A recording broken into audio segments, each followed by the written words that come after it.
Hello everybody and welcome to this video, which is going to be a little bit different to the types of videos you're probably going to see on this channel going forwards, but it's something I really wanted to talk about.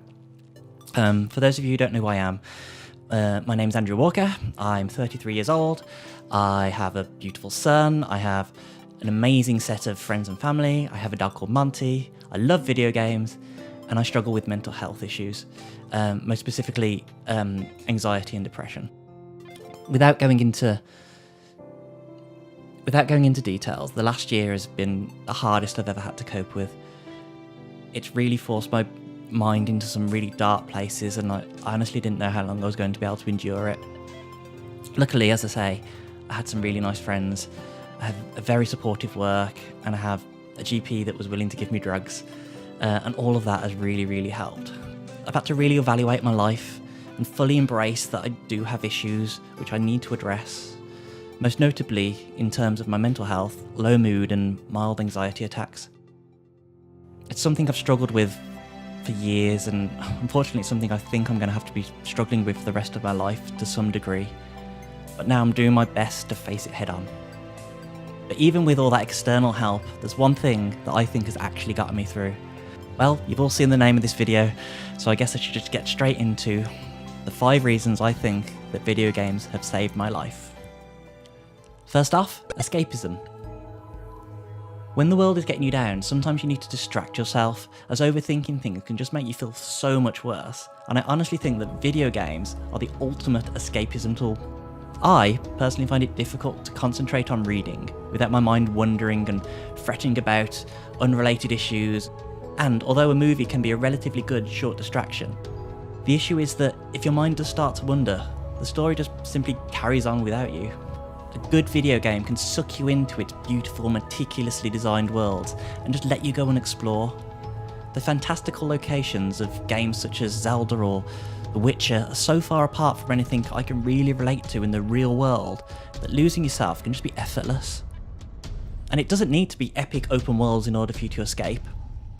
There have been many a time that games like Tetris have had me rotating blocks and clearing lines for hours, all the time keeping my mind busy and not dwelling on the things I'm struggling with.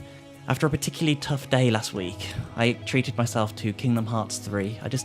I needed those bright colourful worlds and crazy storylines and Donald Duck's sass just to take my mind off what had been a really difficult day. Secondly, I'd like to talk about a sense of accomplishment. Achievements and trophies have this unique sense of accomplishment that I fail to find anywhere else, to be honest. As silly as it might sound to non-gamers, these little things can mean a great deal.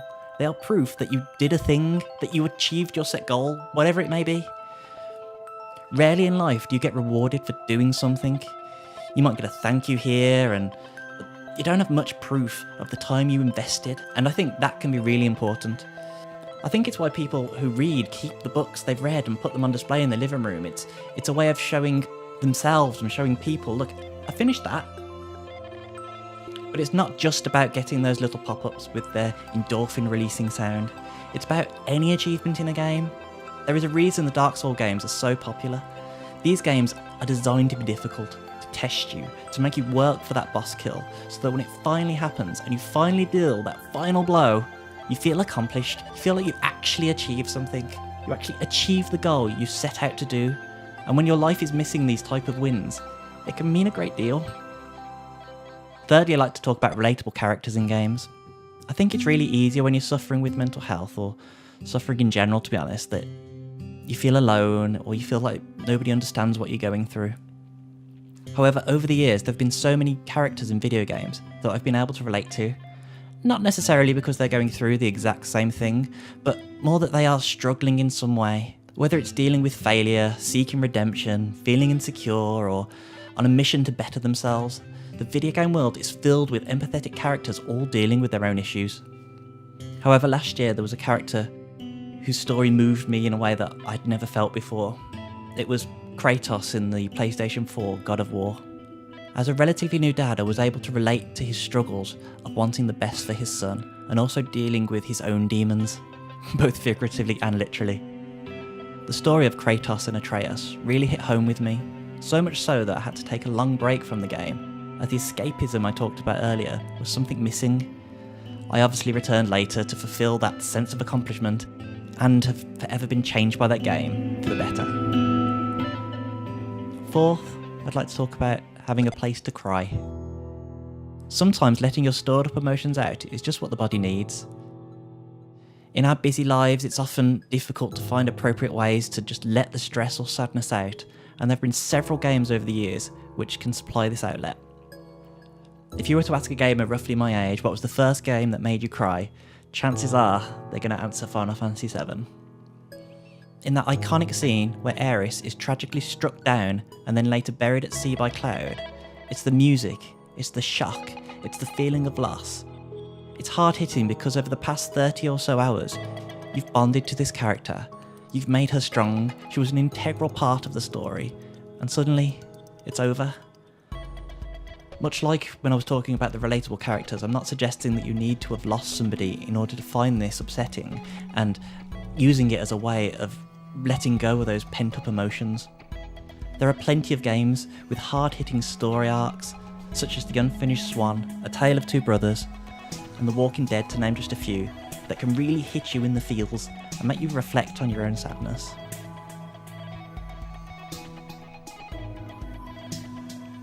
Finally, I'd like to talk about friendship and community.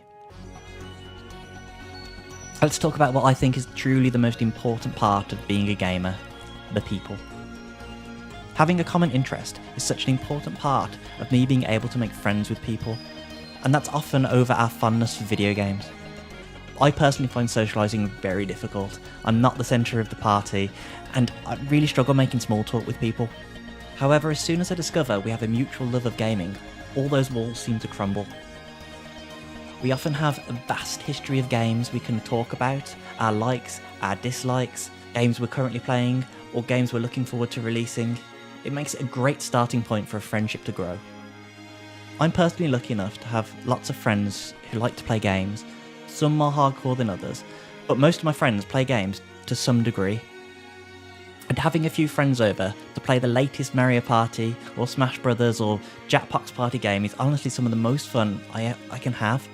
It means I'm surrounded by people I love, doing something I love, and I'm incredibly grateful for that.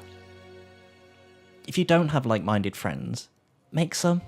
Join an online community, get chatting with people who share your interest. I can recommend the Kinda Funny community as a fantastic starting point. And hey, I'm here too now. My dream for Fairly Geeky is to become a community of friends far and wide, so we can all talk to each other, all enjoy our passion together. So there we go. There's 5 ways I think video games have saved my life. If you'd like to say something in the comments, please feel free to do that. If you'd like to share your gaming username so that we can sort of start to build a community, that'd be fantastic as well. And if you'd like to contact me privately, you can do that. You can probably best contact me on Instagram. Just DM me and I'll reply to you. Life can be really hard, but with each other's help and video games, I reckon we can all get through it. Thank you so much for joining me on this very personal video that I wanted to make. I'd appreciate any likes and subscribes, but if you can't be bothered, that's fine too. I look forward to making more content for you in the future. Hopefully it won't be quite as depressing. Thank you everybody, and I'll speak to you soon. Stay fairly geeky. Bye.